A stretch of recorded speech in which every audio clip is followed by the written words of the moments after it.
o aspecto fenomenal e o aspecto noumenal do homem. O próprio homem, como conhecemos, o aspecto interior do homem. Podemos saber a existência da consciência em condições de espaço não análogas às nossas? O cérebro e a consciência, a unidade do mundo, a impossibilidade lógica de uma existência simultânea de espírito e matéria. Ou tudo é espírito ou tudo é matéria.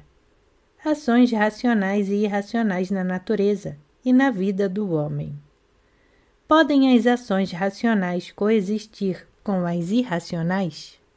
O mundo como um brinquedo mecânico produzido acidentalmente.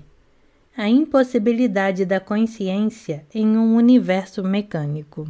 A impossibilidade da mecânica se existir consciência. O fato da consciência humana que interfere no sistema mecânico, a consciência de outras partes do mundo. Como podemos saber mais sobre eles? Kant e os espíritos, Spinoza e a cognição do mundo invisível, a necessidade de uma definição intelectual do que é possível e do que é impossível no mundo noumenal. Sabemos, de forma muito imperfeita, o que é o homem, e as nossas ideias sobre o homem são muito erradas e criam facilmente novas ilusões. Em primeiro lugar, estamos inclinados a considerar o homem como uma certa unidade e a considerar diferentes detalhes e funções do homem como interligados e todos dependentes uns dos outros.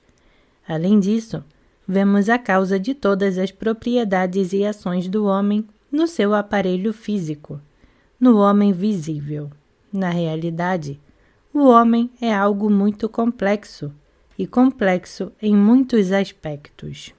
Muitos aspectos da vida do homem estão totalmente desconectados uns dos outros, ou apenas ligados pelo fato de pertencerem ao mesmo homem. E a vida do homem continua, simultaneamente, por assim dizer, em planos diferentes. Além disso, os fenômenos num plano tocam outro plano apenas parcial e raramente, e talvez nunca.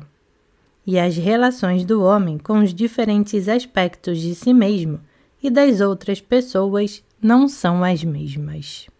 O homem contém dentro de si os 3 tipos de fenômenos mencionados acima, ou seja, representa uma combinação de fenômenos físicos, fenômenos da vida e fenômenos psicológicos. E a inter-relação destas 3 ordens de fenômenos é infinitamente mais complexa do que estamos habituados a pensar. Sentimos, vivenciamos e conhecemos fenômenos psicológicos em nós mesmos. Observamos os fenômenos da vida e os fenômenos físicos e tiramos conclusões sobre eles com base na experiência.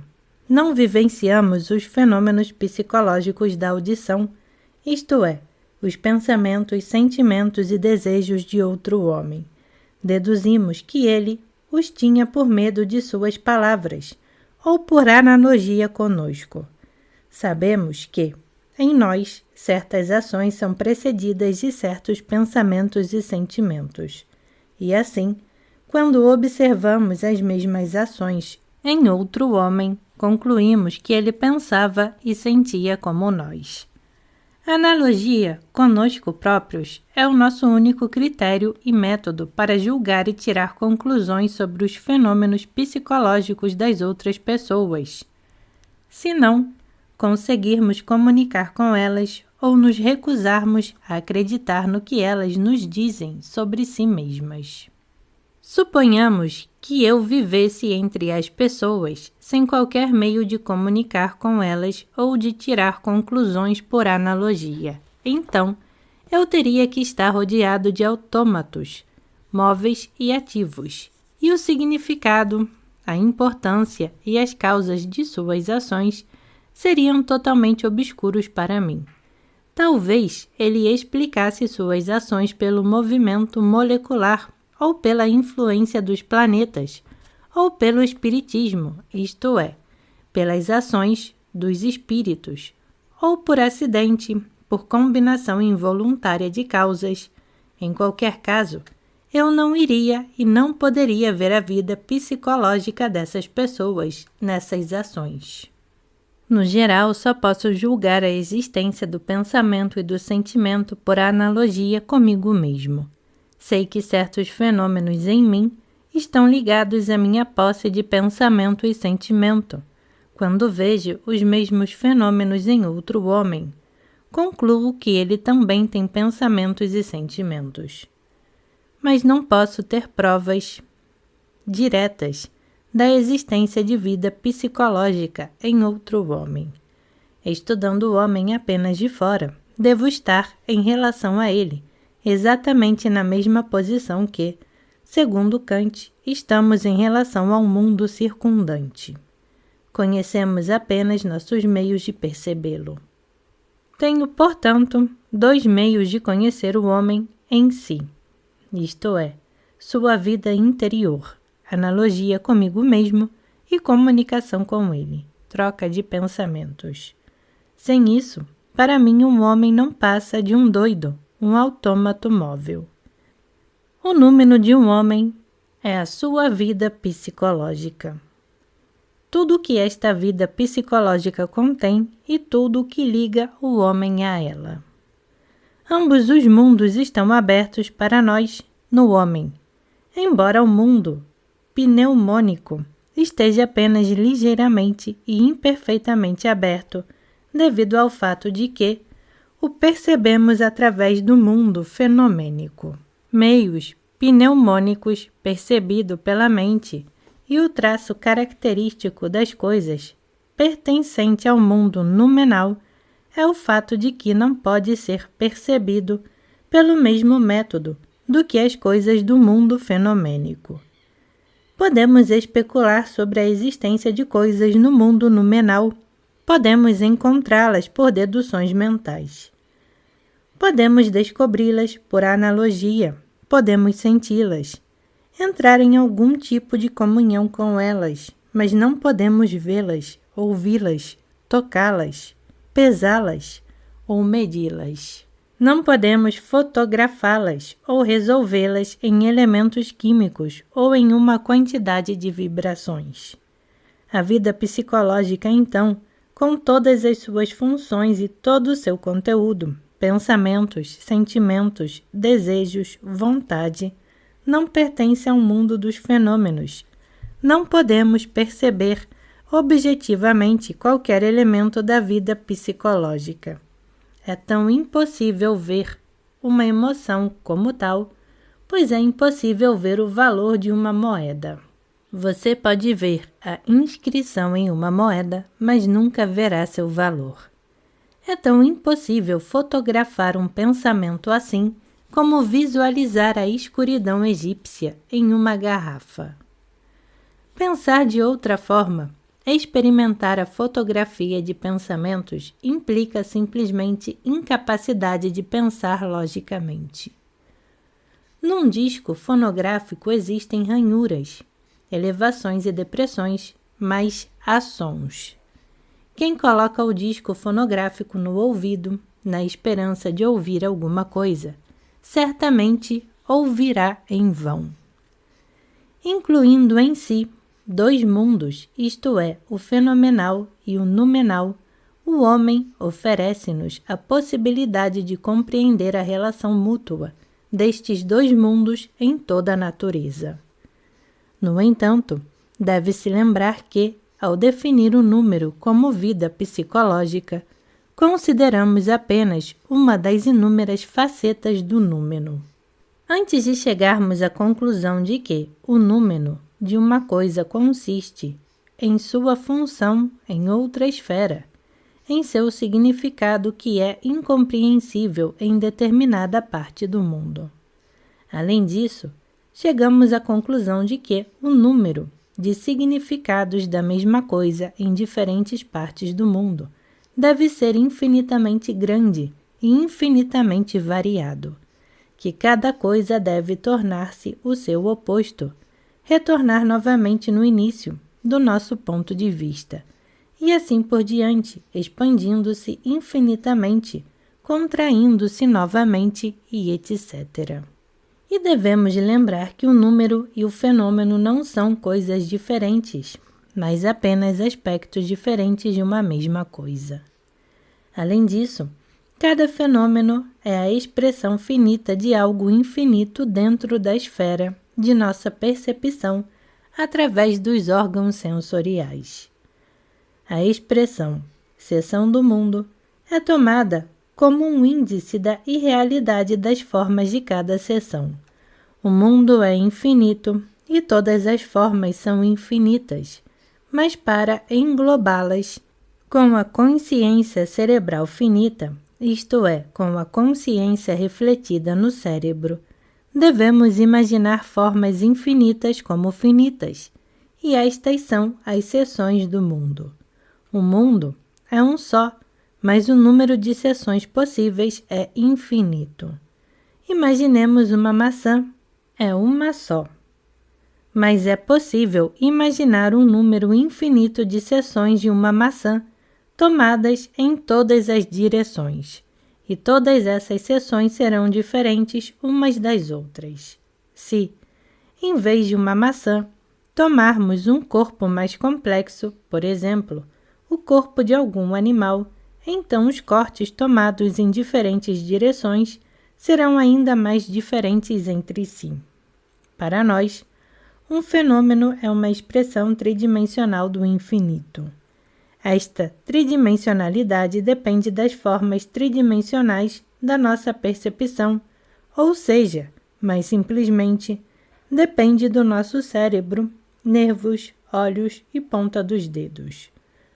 No homem, descobrimos que um aspecto do seu número é a sua vida psicológica, que é precisamente na mente que reside o início da solução para o enigma daquelas funções e implicações internas que são incompreensíveis do exterior. O que é a vida psicológica do homem, senão a sua função incognoscível na seção tridimensional do mundo? Na realidade, devemos estudar e observar o homem objetivamente, de fora, por todos os meios acessíveis a nós. Nunca descobriremos sua vida psicológica, nem definiremos a função da mente. Em primeiro lugar, devemos saber sobre a existência de nossa própria vida psicológica. Então, entre uma conversa com outro homem, através de sons, gestos, palavras, começa o intercâmbio de pensamentos com ele, e com base em suas respostas, tiramos a conclusão de que ele possui o que possuímos, ou tiramos a mesma conclusão com base em sinais externos, ações idênticas às nossas em circunstâncias idênticas. Por método direto de pesquisa objetiva, sem a ajuda da palavra ou sem a ajuda da dedução por analogia, não descobriremos alguma vida psicológica em outro homem. O que é inacessível a um método direto de investigação e ainda assim existe, é numênico. Consequentemente, não seremos capazes de determinar a função e o significado do homem numa seção do mundo que não seja o mundo da geometria euclidiana, que é o único acessível aos humanos. Métodos diretos de pesquisa. Portanto, temos todo o direito de considerar a mente do homem como sua função em uma seção do mundo diferente da seção tridimensional em que funciona o corpo do homem. Tendo estabelecido isso, podemos fazer esta pergunta. Não temos o direito de tirar a conclusão inversa e considerar a função desconhecida do mundo e de coisas, fora da seção tridimensional, como seu próprio tipo de mente? Nossa visão positivista atual considera mente como função do cérebro. Sem o cérebro, não podemos imaginar nenhuma vida mental. Max Nordau, quando quis imaginar a consciência do mundo em paradoxos, tinha que dizer que não podemos ter certeza de que em algum lugar do espaço infinito do universo não existe repetição em escala colossal da mesma combinação de elementos físicos e químicos que constitui nosso cérebro. Isto é, muito característico e típico da ciência positivista. Desejando imaginar a consciência do mundo, o positivismo deve, antes de tudo, imaginar um cérebro gigantesco. Isto não é imediatamente apreciado como um mundo plano bidimensional? Na verdade, a ideia de um cérebro gigantesco em algum lugar além das estrelas mostra a surpreendente pobreza e fraqueza do pensamento positivista. Este pensamento não pode sair da rotina habitual e não tem asas para voar. Suponhamos que algum curioso habitante da Europa do século XVII tentasse imaginar os meios de transporte do século XX e imaginasse uma enorme diligência do tamanho de uma grande estalagem puxada por 1000 cavalos. Estaria muito próximo da verdade e, ao mesmo tempo, infinitamente longe dela. Contudo, em sua época, houve algumas mentes que trabalharam na direção certa. A ideia de uma máquina a vapor já estava se formando, já apareciam modelos. O pensamento expresso por Nordau traz de volta memórias das teorias favoritas da filosofia popular em conexão com uma ideia tomada casualmente de que os planetas e estrelas do mundo visível são apenas moléculas de algum grande corpo, do qual o nosso universo é apenas uma parte insignificante. Talvez o universo inteiro esteja contido no dedo mínimo de algum grande ser, diz um homem de rua que filosofa. E talvez nossas moléculas também sejam mundos. Talvez meu dedinho também contenha vários universos. E aquele homem na rua se assusta. Mas todos esses raciocínios nada mais são do que uma diligência gigante. Esse raciocínio é semelhante às reflexões de uma garotinha sobre a qual acho que li em Análise Teosófica. A garota estava sentada perto do fogo. Um gato estava dormindo ao lado dela. Aqui está o gato, dormindo, pensou a menina. Talvez ele esteja sonhando, que não é um gato, mas uma garotinha. E talvez eu não seja realmente uma garotinha, mas um gato. E estou apenas sonhando que sou uma garotinha. Um momento depois, um grito estridente sacode a casa, e foi difícil para os pais convencê-la de que não era um gato, mas sim uma menina. Tudo isso mostra que é preciso certa habilidade para filosofar. Nosso pensamento está cercado por muitos becos sem saída.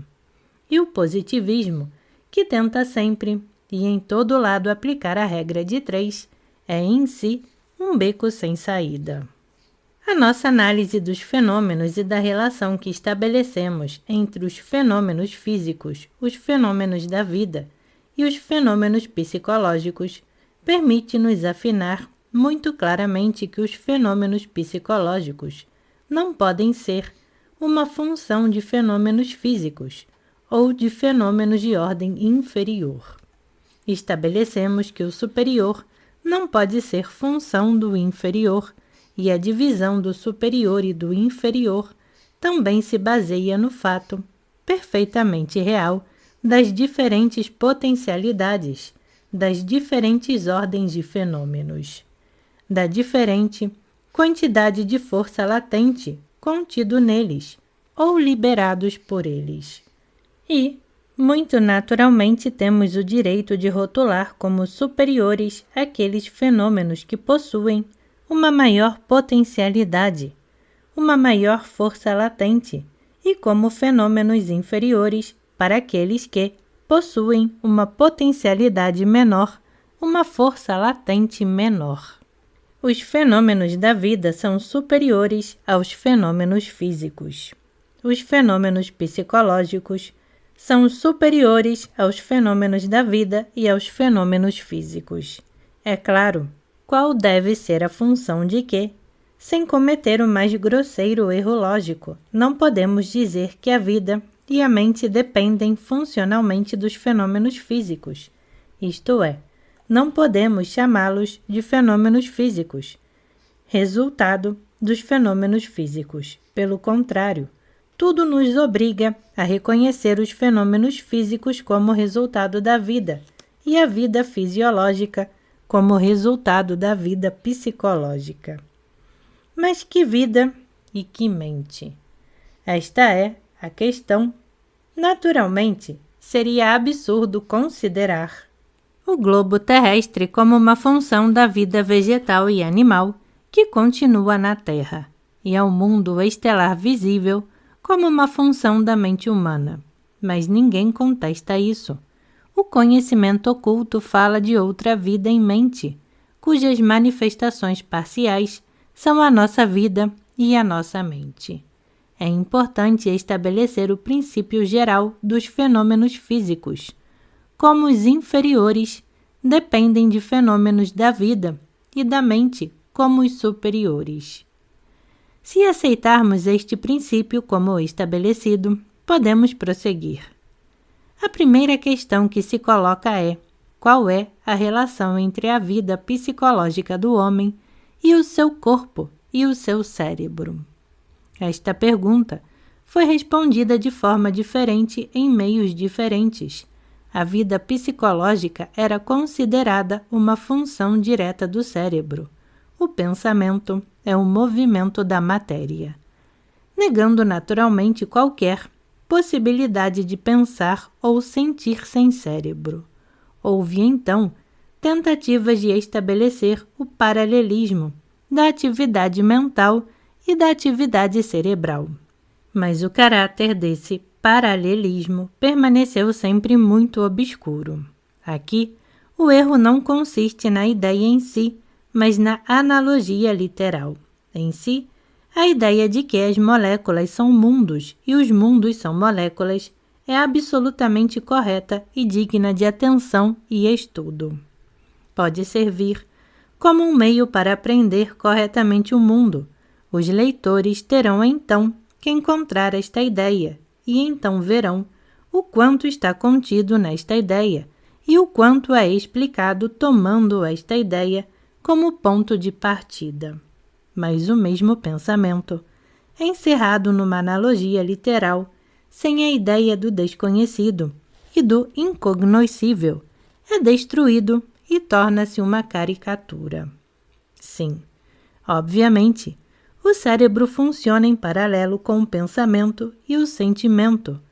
Uma interrupção ou distúrbio na atividade cerebral produz uma aparente interrupção ou distúrbio nas funções mentais. Porém, a atividade do cérebro nada mais é do que movimento, ou seja, um fenômeno objetivo, enquanto a atividade mental é um fenômeno objetivamente indefinível, subjetivo, e ao mesmo tempo mais poderoso que tudo que é objetivo. Como vincular tudo isso? Procuremos olhar a atividade do cérebro e da mente do ponto de vista da existência de dois dados: o mundo e a vida interior, por nós aceites desde o início. Se olharmos para o cérebro do ponto de vista da vida interior, o cérebro fará parte do mundo, isto é uma parte do mundo externo que está fora da vida mental. A mente e o cérebro são coisas diferentes, mas a nossa observação e experiência dizem-nos que a mente só pode funcionar através do cérebro. O cérebro é o prisma necessário através do qual uma parte da mente se manifesta para nós como intelecto. Expressando isso de maneira um pouco diferente, O cérebro é um espelho que reflete a mente em nossa seção tridimensional do mundo. Isto significa que nossa seção tridimensional do mundo não vê toda a mente. Não sabemos suas reais dimensões, mas apenas o que se reflete no cérebro. É claro que se o espelho estiver quebrado, o reflexo também deverá ser quebrado, ou se o espelho estiver danificado, dará um reflexo distorcido. Mas não há motivos para supor que quando o espelho se quebra, o objeto que ele reflete também se quebre, ou seja, neste caso a mente.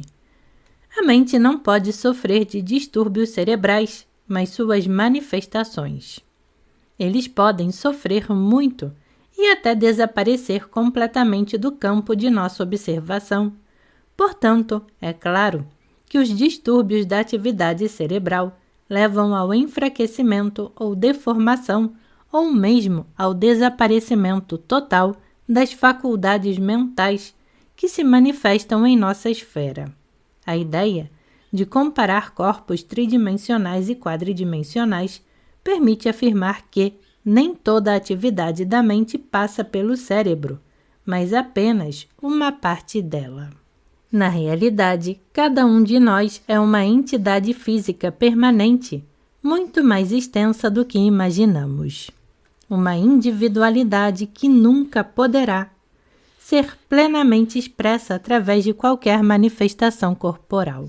O eu se manifesta através do organismo, mas há sempre alguma parte do ser não manifestada. O positivista continua insatisfeito. Ele dirá: prove-me que o pensamento pode ocorrer sem o cérebro e então acreditarei. Vou responder-lhe com esta pergunta. Neste caso, que constituirá prova? Não há provas, nem pode haver a existência da mente sem o cérebro, sem o corpo. Se for possível, é para nós um fato que não podemos experimentar como um fato físico. E se meu oponente for sincero no seu raciocínio, ficará convencido de que não pode haver provas, porque nem mesmo ele nem tem meios de descobrir a existência da mente que atua independentemente do cérebro. Na verdade, suponha que o pensamento de um homem morto, isto é, de um homem cujo cérebro parou de funcionar, continua a funcionar. Como, no que foi dito acima, seria mais correto substituir a palavra cérebro pela palavra corpo, organismo. As novas tendências da psicologia científica levam-nos precisamente a compreender o valor psicológico das diferentes funções desconhecidas, até recentemente, e que ainda hoje são pouco investigadas. A mente não está ligada apenas ao cérebro, mas a todo o corpo, a todos os órgãos, a todos os tecidos. A teoria dos hormônios, o estudo da atividade das glândulas e muitas outras coisas em torno das quais gira atualmente a ciência, já mostram que o cérebro não é de forma alguma o único condutor da atividade mental no homem. Do ensaio de Frederick Myers sobre consciência subliminal, citado no livro de W. James, As Variedades da Experiência Religiosa, Nova York, 1917. Podemos descobrir isso? Não podemos. Temos meios de comunicação, fala, escrita, com seres que se encontram nas mesmas condições que nós, ou seja, cuja mente atua através do cérebro. A existência da mente em tais seres pode ser deduzida por analogia conosco, mas a existência da mente em outros seres, sem levar em conta se tais seres existem ou não, não podemos descobrir pelos nossos meios normais. Este último fato fornece a chave para a compreensão da verdadeira relação entre a mente e o cérebro. Nossa mente sendo apenas um reflexo projetado pelo cérebro. Só conseguirá perceber outros reflexos semelhantes a ela.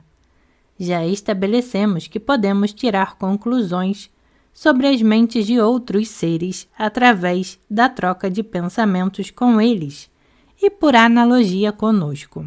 Agora, podemos adicionar isso. Devido a esta, só podemos saber sobre a existência de mentes semelhante ao nosso e não podemos conhecer outros, existam ou não, até nos encontrarmos em seu plano. Se um dia experimentássemos a nossa mente não apenas como ela é refletida pelo cérebro, mas num sentido mais amplo, teríamos simultaneamente a possibilidade de descobrir seres análogos a nós, cuja mente é independente do cérebro, se tais seres existirem na natureza. Mas tais seres existem ou não? Nossos pensamentos, tais como são agora. O que podemos dizer sobre isso? Observando o mundo de fora, vemos nele ações que partem de causas racionais conscientes, à medida que o trabalho do ser humano nos é apresentado. E vemos ações que vêm de forças cegas e inconscientes da natureza, como o movimento das ondas, o fluxo e refluxo das marés, o curso dos rios e etc. Tal divisão das ações observadas em ações racionais e mecânicas parece ingênua, mesmo do ponto de vista positivista. Se alguma coisa aprendemos com o estudo da natureza, se um método positivista nos deu alguma coisa, foi a convicção de unidade essencial dos fenômenos. Sabemos, e sabemos com certeza, que coisas basicamente semelhantes não podem resultar de causas diferentes. E a filosofia científica também sabe disso. Portanto, ele também considera ingênua a referida divisão e ciente da impossibilidade de tal dualismo, de que uma parte dos fenômenos observados provém de causas racionais e conscientes e outra parte provém de causas irracionais e inconscientes, considera possível explicá-la como procedendo de causas irracionais e inconscientes. A observação científica diz-nos que a aparente racionalidade das ações humanas nada mais é do que ilusão e auto-engano. O homem é um brinquedo nas mãos das forças elementares. É apenas uma estação de transmissão de força. Tudo o que você pensa que ele faz na realidade. Isso é feito por forças externas que entram nele, com o ar, com a comida, com a luz solar. O homem não realiza uma única ação sozinho. É apenas um prisma através da qual uma linha de seção se reflete de uma determinada maneira. Mas assim, como um raio de luz não se origina no prisma, a ação não se origina no intelecto do homem. Confirmando isso, é apresentado, entre outras coisas, o experimento teórico dos psicofisiologistas alemães. Afirmam que, se fosse possível, desde o nascimento, privar um homem de todas as impressões externas de luz, som, toque, calor, frio e etc., e mantê-lo vivo ao mesmo tempo, tal homem não seria capaz de ação. Qualquer ação, nem a mais insignificante. Disto se segue que o homem é um autômato semelhante ao autômato com o qual trabalhou o físico americano Tesla e que, obedecendo às correntes elétricas e às ondas sem fio de longa distância, deveria realizar toda uma série de movimentos complexos. Conclui-se que todas as ações do homem dependem de estímulos externos. O menor reflexo requer irritação externa. Uma ação mais complexa requer toda uma série de irritações anteriores complexas. Às vezes, há um longo intervalo entre a irritação e a ação, e o homem não vê nenhuma conexão entre elas. Consequentemente, ele considera suas ações como volitivas, enquanto na realidade as ações volitivas não existem. Um homem nada pode fazer por si só. Assim como uma pedra não pode saltar no ar à vontade, algo deve jogá-la para o alto. Da mesma forma, um homem precisa de algo que o sacuda e então desenvolverá exatamente tanta energia quanto o choque ou choques anteriores que recebeu e nada mais. Isto é o que o positivismo ensina. Do ponto de vista lógico, esta teoria é mais correta que a dos dois tipos de ações, racional e irracional. No mínimo, estabelece o princípio da uniformidade essencial. Na verdade, como é possível supor que, numa máquina grande, algumas partes possam mover-se de acordo com o seu próprio desejo e julgamento? Deveria ser uma coisa ou outra. Todas as partes da máquina têm conhecimento de sua função e agem de acordo com esse conhecimento, ou são todas acionadas pelo mesmo motor e acionadas pela mesma correia motriz. O enorme serviço que o positivismo prestou foi estabelecer este princípio de uniformidade. Cabe a nós determinar em que consiste essa uniformidade. O critério positivista do mundo afirma que o começo de tudo é energia inconsciente produzida por causas desconhecidas em algum momento desconhecido. Depois de passar por uma longa série de processos eletromecânicos e físico-químicos imperceptíveis, essa energia se manifesta para nós em movimentos visíveis e tangíveis, depois em crescimento, ou seja, em fenômenos vitais e finalmente em fenômenos psicológicos.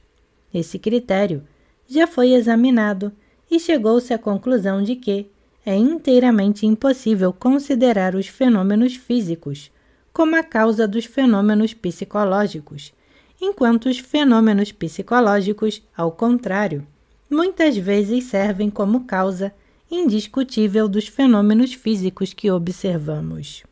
O processo observado de fenômenos psicológicos que surgem sob a influência de choques mecânicos externos não significa de forma alguma que os fenômenos físicos deem origem a fenômenos psicológicos. Não são a causa, mas apenas o choque que perturba o equilíbrio. Para que choques externos causem fenômenos psicológicos, é necessário um organismo, ou seja, uma vida complexa e animada. A causa da vida psicológica está no organismo, na sua animação, que pode ser definida como potencial para a vida psicológica. Além disso, desde a própria essência do conceito de movimento, ou seja, com base no mundo físico, tiramos a conclusão de que o movimento não é uma verdade óbvia, que a ideia de movimento surgiu em nós da limitação e insuficiência do nosso sentido de espaço e fenda através da qual nós observamos o mundo. E estabelecemos que a ideia de tempo não é deduzida da observação do movimento, como normalmente se supõe, mas que a ideia de movimento resulta do nosso sentido de tempo, e que a ideia de movimento é muito claramente uma função do sentido do tempo, que em si é o limite ou fronteira do sentido de espaço de um ser de determinada constituição psicológica. Também foi esclarecido que a ideia de movimento pode ter surgido da comparação de dois campos de visão e, em geral, toda análise das categorias fundamentais da nossa percepção do mundo, do espaço e do tempo, mostrou que não temos base para considerar o movimento como um princípio básico do mundo. E se assim for, se for impossível supor a existência de um motor mecânico inconsciente nos bastidores da estrutura do mundo, somos forçados a assumir que o mundo está vivo e inteligente. Porque uma coisa ou outra é verdade. Ou o mundo é mecânico e morto, é acidental, ou está vivo e animado. Na natureza viva, não pode haver morto, assim como na natureza imóvel, não pode haver nada vivo.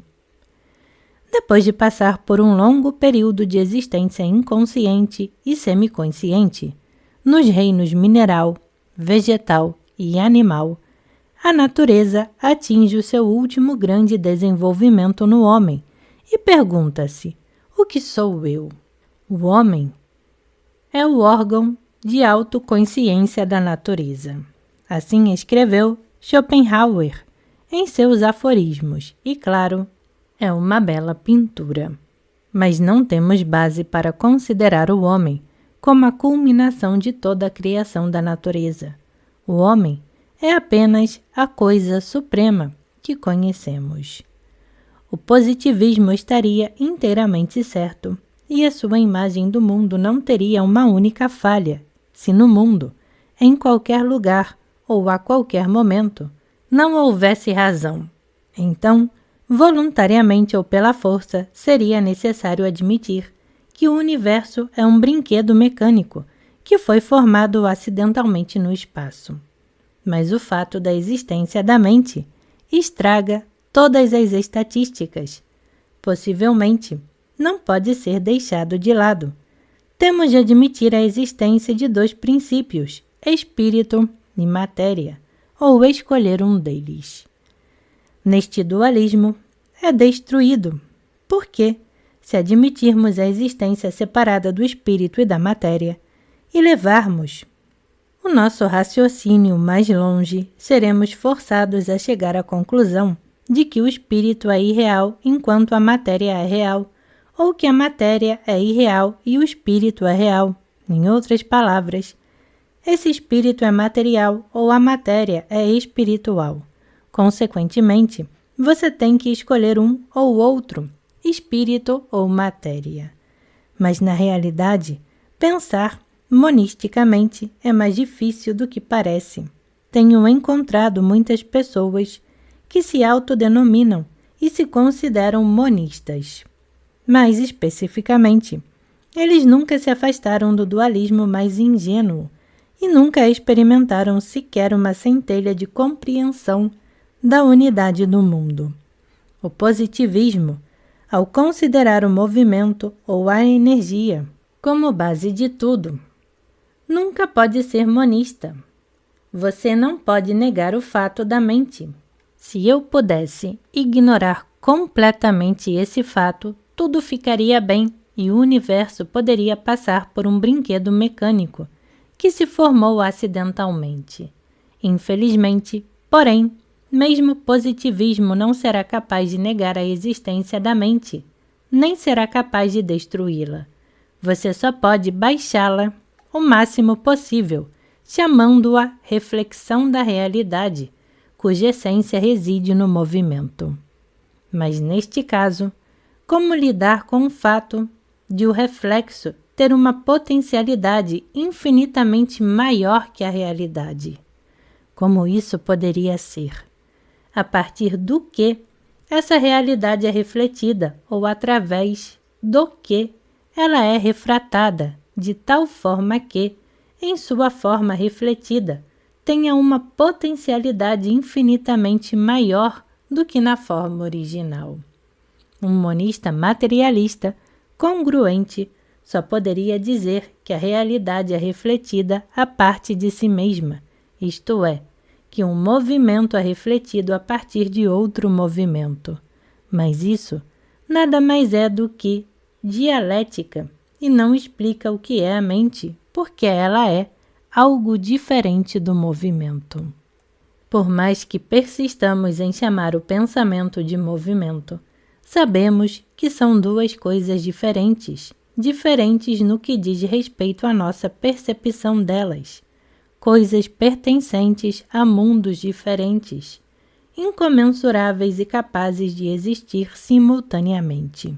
Além disso, o pensamento pode existir sem movimento, enquanto o movimento não pode existir sem pensamento, porque a condição necessária do movimento, o tempo, vem da mente.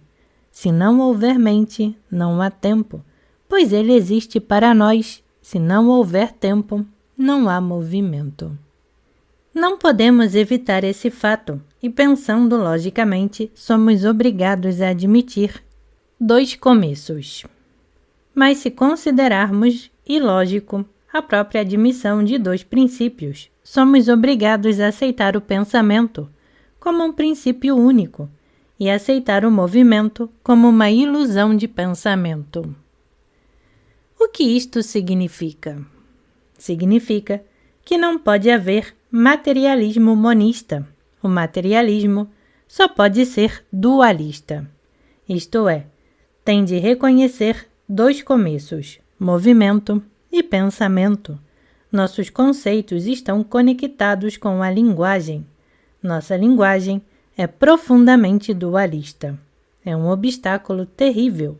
Já disse uma vez que a linguagem é um obstáculo ao nosso pensamento, tornando-nos impossível expressar as relações do universo existente.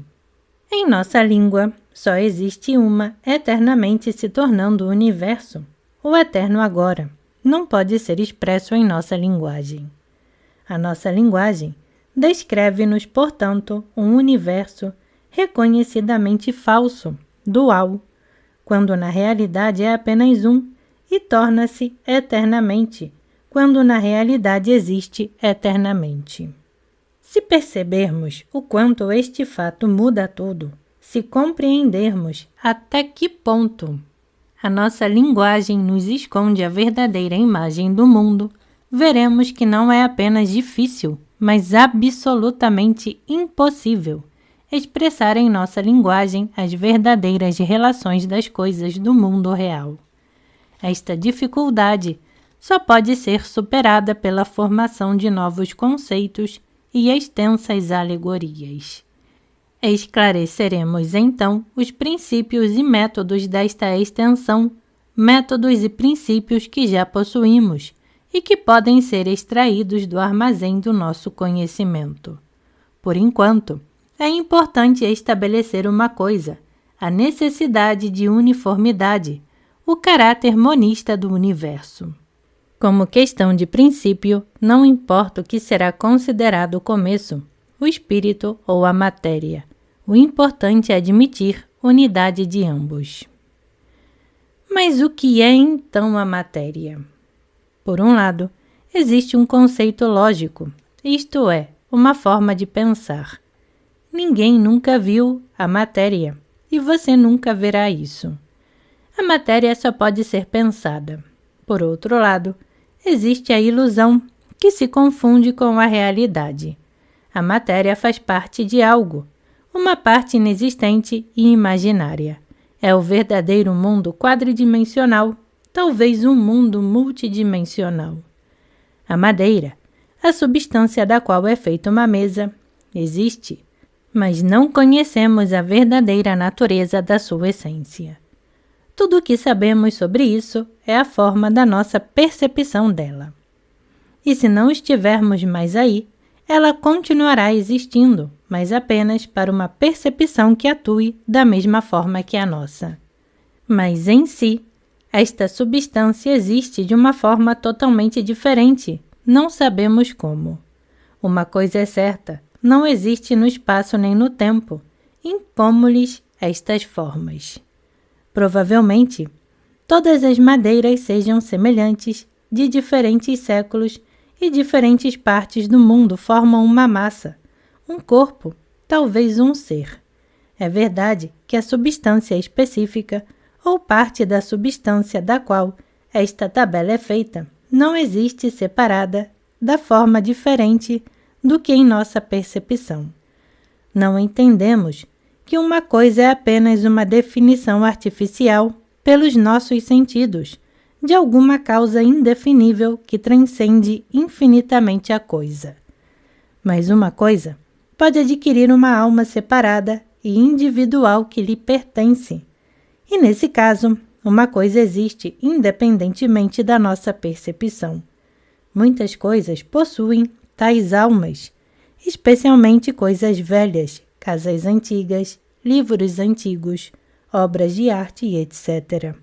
Mas que base temos para pensar que existe uma mente no mundo que é diferente da nossa mente humana e da dos animais e das plantas? Em primeiro lugar, é claro, o pensamento de que tudo no mundo está vivo e animado, e que as manifestações de vida e animação devem existir em todos os planos e em todas as formas. Mas só podemos ver a mente de maneiras análogas às nossas.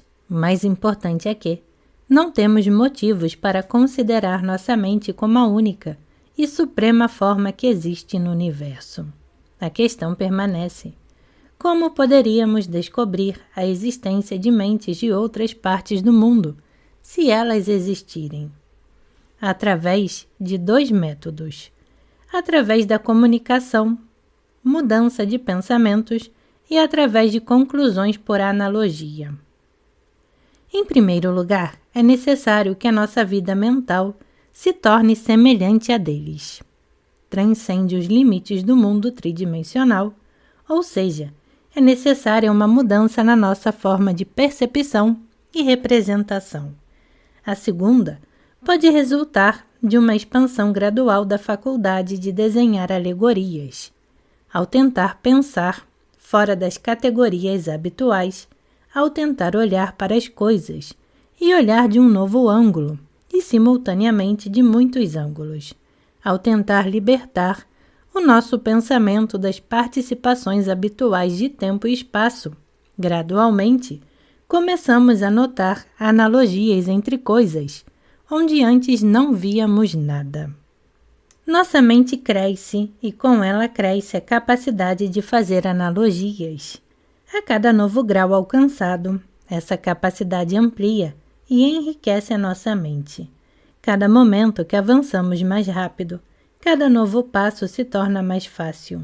Nossa vida mental se torna diferente e então, aplicando a nossa capacidade ampliada de fazer analogias e olhar ao redor, de repente percebemos, ao nosso redor, uma vida mental cuja existência nunca suspeitamos antes.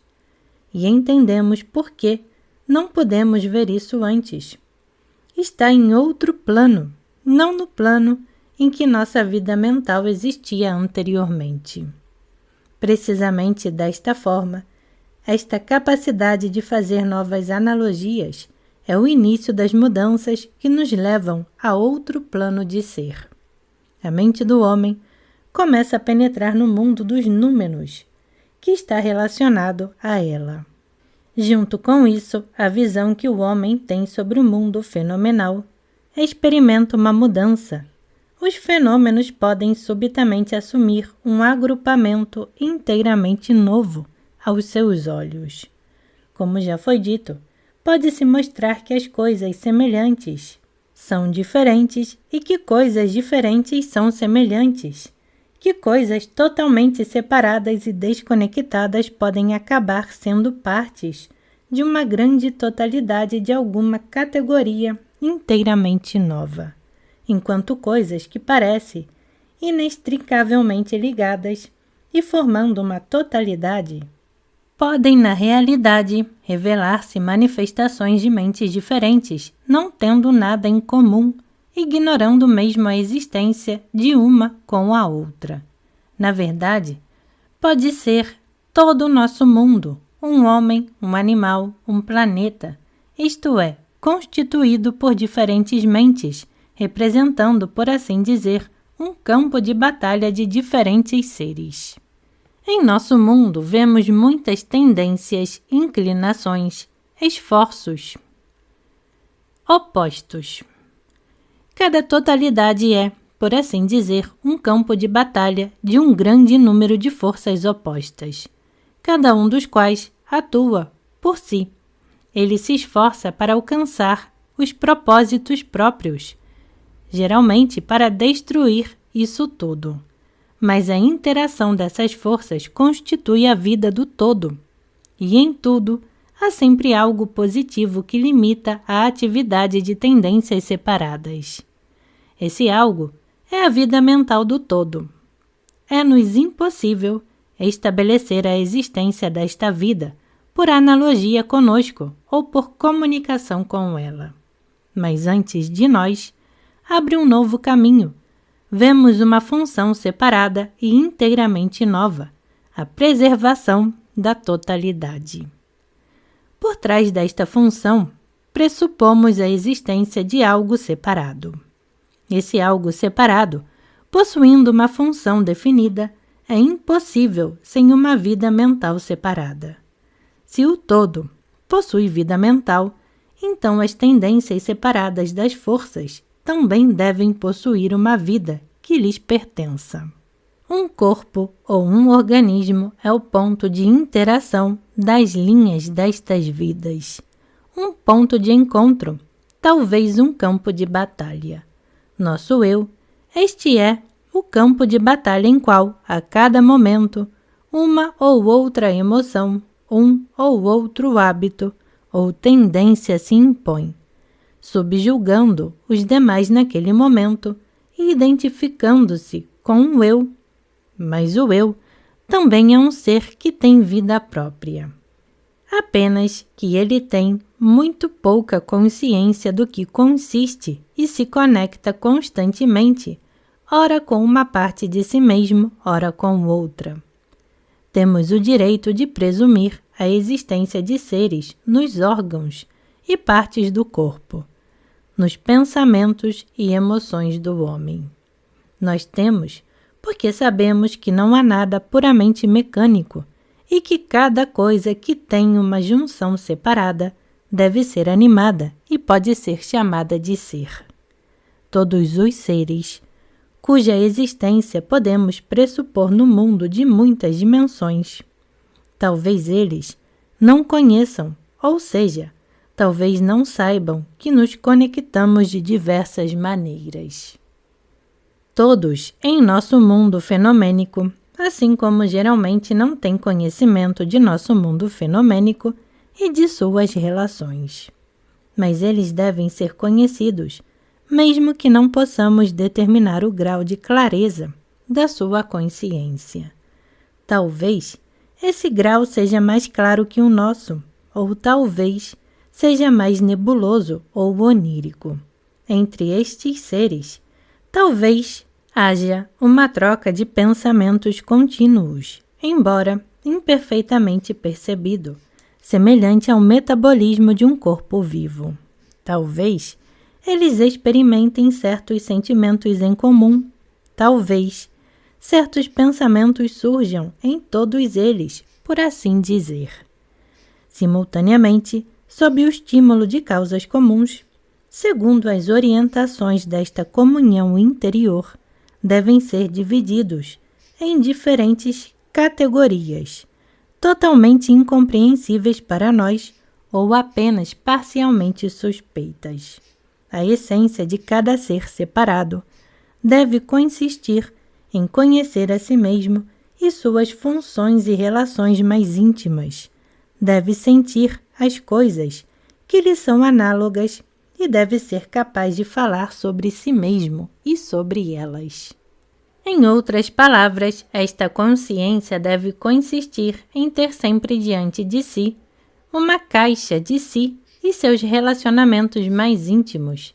Ele está eternamente revendo esta imagem, por assim dizer, e imediatamente a transmite a outro ser ao entrar em comunicação com ele. Nas condições existentes a partir da nossa percepção, não podemos dizer se estes seres pertencentes a outras partes do mundo, que não a nossa, existem ou não. Somente uma mente transformada pode senti-los. Nossa percepção e pensamento comuns estão muito absorvidos nas sensações do mundo fenomênico e em si mesmos, e, portanto, não refletem impressões vindas de outros seres, ou as refletem tão fracamente que não se fixam visivelmente nele, e não percebemos que estamos em constante comunicação com um númeno de tudo o que nos rodeia, longe e perto, com seres semelhantes a nós e totalmente diferentes de nós, com a vida de tudo no mundo e com a vida de todos. Contudo, se as impressões provenientes de outros seres são tão fortes que a nossa mente as sente, ela imediatamente as projeta no mundo fenomênico e procura uma causa para elas no mundo fenomênico, exatamente como um ser bidimensional vivendo em um plano parece por uma causa para eles em seu próprio plano, as causas das impressões que vêm do mundo superior.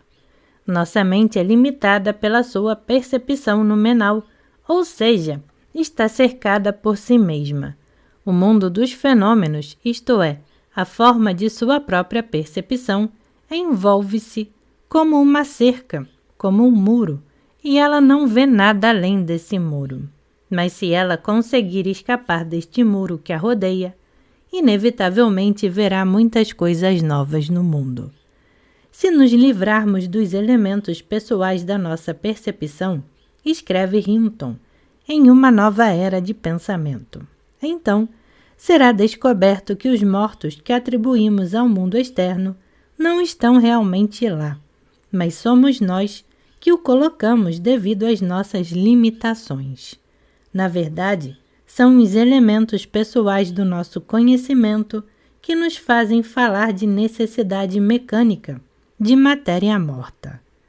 Quando nossas limitações caem, contemplamos o espírito do mundo como contemplamos o espírito de um amigo. Algo é discernido na e através da apresentação material de um corpo para nós. Os meios do nosso pensamento são atualmente suficientes para mostrar as almas humanas, mas exceto os seres humanos, no que diz respeito à ciência, tudo é inanimado. Nosso elemento pessoal deve se livrar da nossa percepção, e isso será mudado. E será que o incognoscível do mundo numênico é realmente tão absoluto para nós como às vezes parece? Uma nova era de pensamento, por C. H. Hinton, Londres, 1910. Na Crítica da Razão Pura e em outros escritos, Kant negou a possibilidade de visão espiritual. Mas em Sonhos de um Vidente do Espírito, ele não apenas admite esta possibilidade, mas também lhe dá uma das melhores definições que já tivemos até agora. Afirma inequivocamente: confesso que estou muito inclinado a afirmar a existência de naturezas imateriais no mundo e a colocar minha própria alma nessa classe de seres. Esses seres imateriais, imediatamente unidos entre si, poderíamos formar, talvez, uma grande totalidade que poderia ser chamada de mundo imaterial. Todo homem é um ser de dois mundos, do mundo imaterial e do mundo material. E será demonstrado, não sei onde nem como, que a alma humana também forma, nesta vida, uma comunhão indissolúvel com todas as naturezas imateriais do mundo espiritual, que alternativamente age sobre esse mundo e dele recebe impressões, das quais, no entanto, não tem consciência enquanto ainda é homem. Considere a alma humana como unida, na sua vida atual, a dois mundos ao mesmo tempo, dos quais percebe claramente apenas o mundo material, na medida em que está unida a um corpo e assim forma uma unidade pessoal. Portanto, é na verdade um assunto que é bem, ao mesmo tempo, membro do mundo visível e do mundo invisível. Mas não a mesma pessoa, pois bem, tendo em conta as suas diferentes qualidades, os conceitos de um mundo não são ideias associadas aos do outro mundo. Portanto, o que julgo como espírito, não me lembro dele como homem, e inversamente, minha condição de homem não entra no conceito de mim como espírito. Nascimento, vida e morte são apenas estados da alma. Consequentemente, nosso corpo só é perecível. Nossa essência não é perecível e deve ter existido mesmo na época em que nosso corpo não existia. A vida do homem é dupla, é composto por duas vias, a animal e a espiritual. A primeira vida é a do homem, e para viver esta vida, o homem precisa de um corpo. A segunda vida é a vida do espírito. A alma do homem vive essa vida separada do corpo e deve viver nela após a segregação do corpo.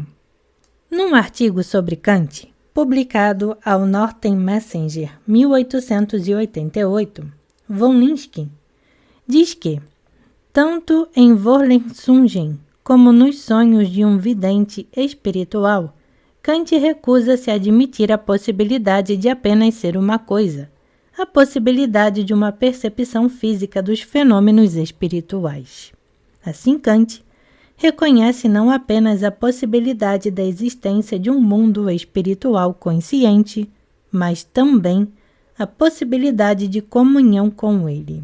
Hegel construiu toda a sua filosofia sobre a possibilidade de uma percepção direta da verdade, sobre uma visão espiritual. Agora, abordando a questão dos dois mundos do lado psicológico, do lado da teoria da cognição, devemos estabelecer firmemente o fato de que antes de podermos esperar aprender alguma coisa da esfera numênica, devemos definir tudo. Que podemos definir as propriedades do mundo multidimensional, utilizando para isso o método de raciocínio puramente intelectual.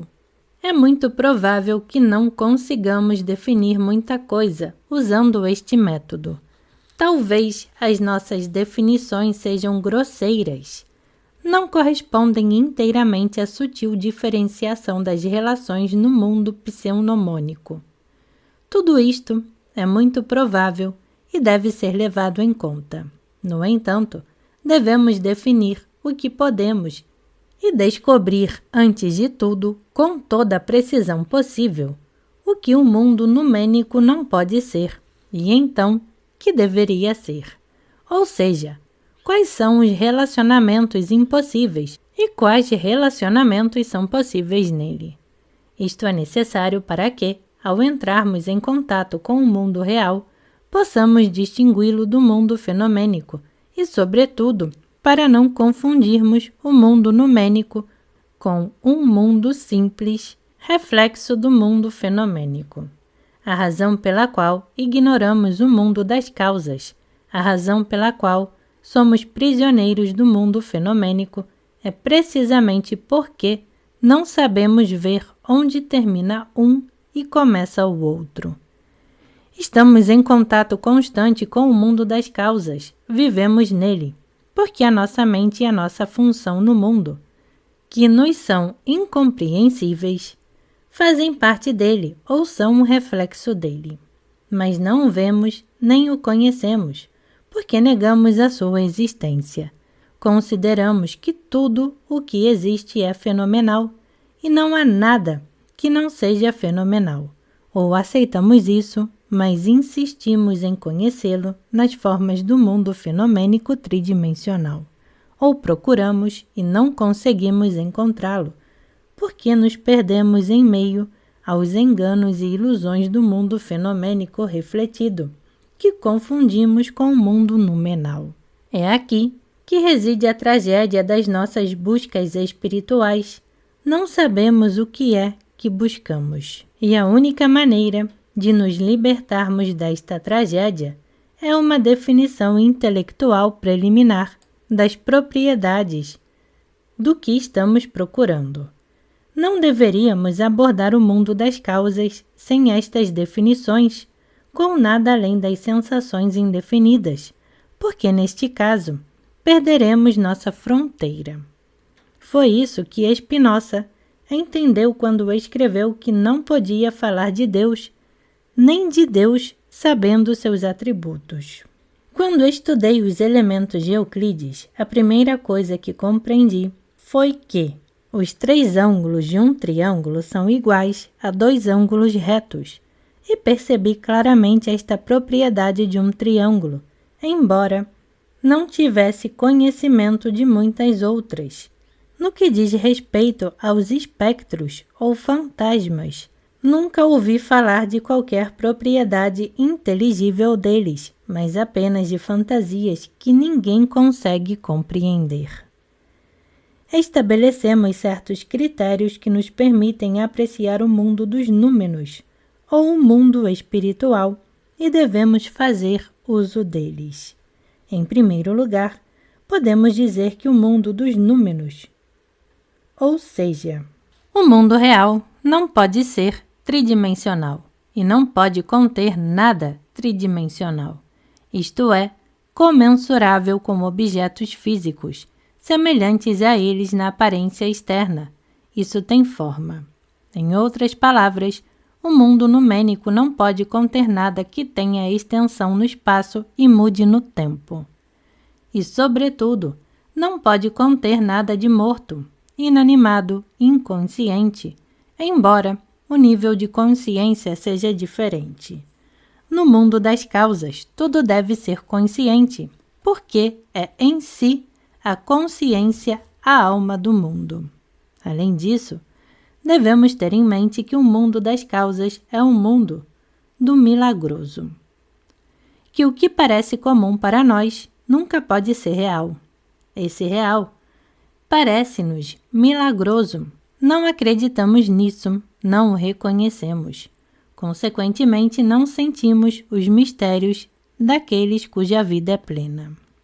Só o irreal é atual. Esse real deve parecer milagroso.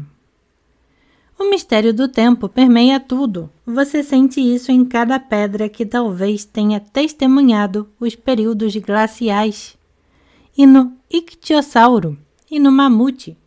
Sente-se no amanhã, que não vemos, mas que talvez nos veja, e que poderá vir a ser o nosso último dia, ou pelo contrário, um dia de algumas conquistas das quais hoje nada sabemos. O mistério do pensamento cria tudo. Assim que compreendermos que o pensamento não é uma função do movimento e que o próprio movimento é apenas uma função de pensamento. Assim que começarmos a sentir a profundidade deste mistério, veremos que o mundo inteiro é uma espécie de vasta alucinação que não nos assusta, nem nos faz pensar que somos loucos, apenas porque estamos habituados. O mistério do infinito é o maior de todos os mistérios. Ele nos diz que todas as galáxias, todo o universo visível, não tem dimensões comparado ao infinito, o que eles são iguais a um ponto matemático que não tem extensão alguma e, ao mesmo tempo, pontos que não são mensuráveis para nós podem ter extensão e dimensões diferentes. No pensamento positivista, fazemos esforços para esquecer isso. Pense nisso. Num futuro próximo, o positivismo será definido como um sistema que nos permite não pensar nas coisas reais e limitar-nos estritamente ao domínio do irreal e do ilusório.